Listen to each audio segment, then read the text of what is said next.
नमस्कार दोस्तों, हमारे यूट्यूब चैनल ज्ञानविजर नोट्स पांडे में आप सभी लोग का स्वागत है। आज हम पढ़ेंगे जयशंकर प्रसाद जी द्वारा रचित कहानी आकाशदीप का दूसरा पार्ट। 5 बरस बाद शरद के धवल नक्षत्र नील गगन में झलमला रहे थे। चंद्र के उज्ज्वल विजय पर अंतरिक्ष में शरद लक्ष्मी ने आशीर्वाद के फूलों और खिलों को बिखेर दिया। चंपा के एक उच्च सौध पर बैठी हुई तरुणी चंपा दीपक जला रही थी। बड़े यत्न से अब्रक की मंजूषा में दीप धरकर उसने अपनी सुकुमार उंगलियों से डोरी खींची। वह दीपाधार ऊपर चढ़ने लगा। भोली भाली आंखें उसे ऊपर चढ़ते बड़े हर्ष से देख रही थी। डोरी धीरे धीरे खींची गई। चंपा की कामना थी कि उसका आकाशदीप नक्षत्रों से हिल मिल जाए, किंतु वैसा होना असंभव था। उसने आशा भरी आंखें फिरा ली। सामने जल राशि का रजत श्रृंगार था। तरुण बालिकाओं के लिए लहरों से हीरे और नीलम की क्रीड़ा शैलमालाएं बना रही थी और वे मायाविनी झलनाएं अपनी हंसी का कलनाद छोड़कर छिप जाती थी। दूर दूर से धीवरों की वंशी की झनकार उसके संगीत से मुखरित होती थी। चंपा ने देखा कि तरल संकुल जल राशि में उसके कंडील का प्रतिबिंब अस्त व्यस्त था। वह अपनी पूर्णता के लिए सैकड़ों चक्कर काटता था। वह अनमानी होकर उठ खड़ी हुई। किसी को पास न देखकर पुकारा, जया। एक श्यामा युवती सामने आकर खड़ी हुई। जंगली थी। नील नभोमंडल से मुख में शुभ नक्षत्रों की पंक्ति के समान उसके दांत हंसते ही रहते थे। वह चंपा को रानी कहती। बुद्धगुप्त की आज्ञा थी। महानाविक कब तक आवेगा? बहुत पूछा तो महानाविक कब तक आवेगा? बाहर पूछो तो। चंपा ने कहा। जया चली गई। दूरागत पवन चंपा के अंचल में विश्राम लेना चाहता था। उसके हृदय में गुदगुदी हो रही थी। आज न जाने क्यों वह बेसुध थी। एक दीर्घकाय दृढ़ पुरुष ने उसकी पीठ पर हाथ रखकर उसे चमत्कृत कर दिया। उसने फिर कर कहा, बुद्धगुप्त, बामली हो क्या? यहाँ बैठी हुई अभी तक दीपक जला रही हो? तुम्हें यही काम करना है? क्षीर निधि शाही अनंत की प्रसन्नता के लिए क्या दासियों से आकाशदीप जलवाऊं? हंसी आती है। तुम किसको दीपक जलाकर पथ दिखाना चाहती हो? उसको जिसको तुमने भगवान मान लिया है। हाँ, वह भी कभी भटकते हैं, भूलते हैं, नहीं तो बुद्धगुप्त को इतना ऐश्वर्य क्यों देते? तो बुरा क्या हुआ? इस द्वीप की आधीश्वरी चंपा रानी, मुझे इस बंदीगृह से मुक्त करो।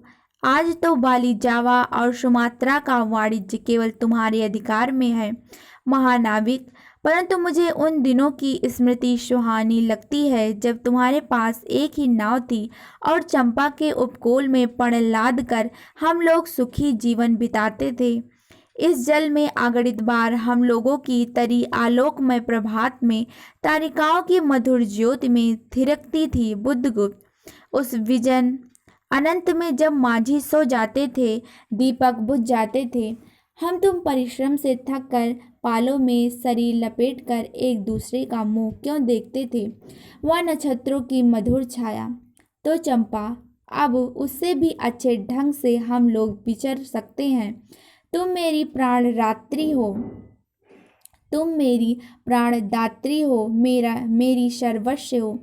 नहीं नहीं, मुझे दस्यु वृत्ति तो छोड़ दी, परंतु हृदय वैसा अकरुण, सतृष्ण और ज्वलनशील है। तुम भगवान के नाम पर हंसी उड़ाते हो, मेरे आकाशदीप पर व्यंग करते हो।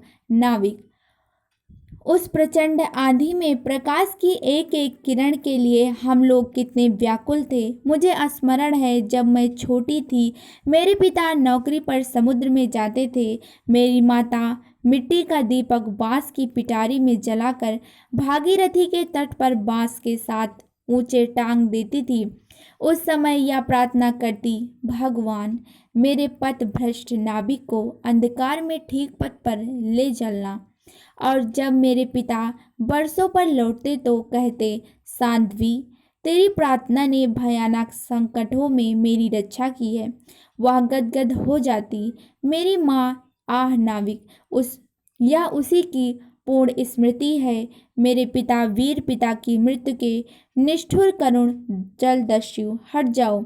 सहसा चंपा का मुख क्रोध से भीषण होकर रंग बदलने लगा। महानाविक ने कभी यह रूप न देखा था। ठठक कर हंस पड़ा। यह क्या चंपा, तुम आश्वस्त हो जाओगी, सो रहो, कहता हुआ चला गया। चंपा मुट्ठी बांधे उन्मादिनी से घूमती रही। निर्जल समुद्र के उपकूल में बेला से टकराकर लहरें बिखर जाती थी। पश्चिम का पथ थक गया था। उसका मुख पीला पड़ गया। अपनी शांत गंभीर हलचल में जलनिधि विचार में निमग्न था। वह जैसे प्रकाश की उन्मिलन किरणों से विरक्त था। चंपा और जया धीरे धीरे उस तट पर आकर खड़ी हो गई। तरंग से उठते पवन ने उसके वसन को अस्त व्यस्त कर दिया। जया के संकेत से एक छोटी सी नौका आई। दोनों को उस पर बैठते ही नाविक उतर गया।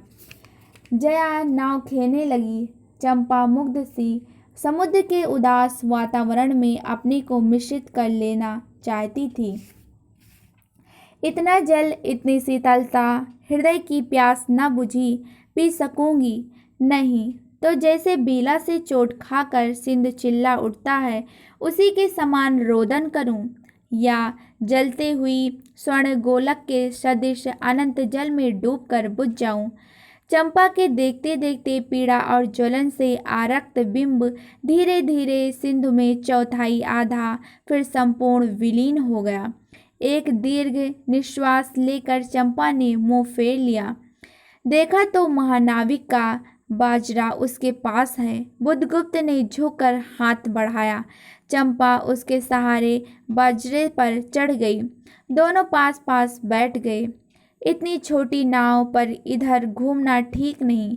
पास की जलमग्न शैलखंड है, कहीं नाव टकरा जाती या ऊपर चढ़ जाती चंपा तो अच्छा होता। बुद्धगुप्त, जल में बंदी होना कठोर प्राचीरों से तो अच्छा है। आह चंपा, तुम कितनी निर्दयी हो। बुद्धगुप्त को आज्ञा देकर देखो तो वह क्या नहीं कर सकता। जो तुम्हारे लिए नए द्वीप की सृष्टि कर सकता है, नई प्रजा खोज सकता है, नए राज्य बना सकता है, उसकी परीक्षा लेकर देखो तो। कहो चंपा। वह कृपाण से अपना हृदय पृष्ठ निकाल अपने हाथों अतल जल में विसर्जन कर दे। महानाविक, जिसके नाम से बाली, जावा और चंपा का आकाश गूंजता था, पवन थरकता था, घुटनों के बल चंपा के सामने छलछलाई आंखों से बैठा था।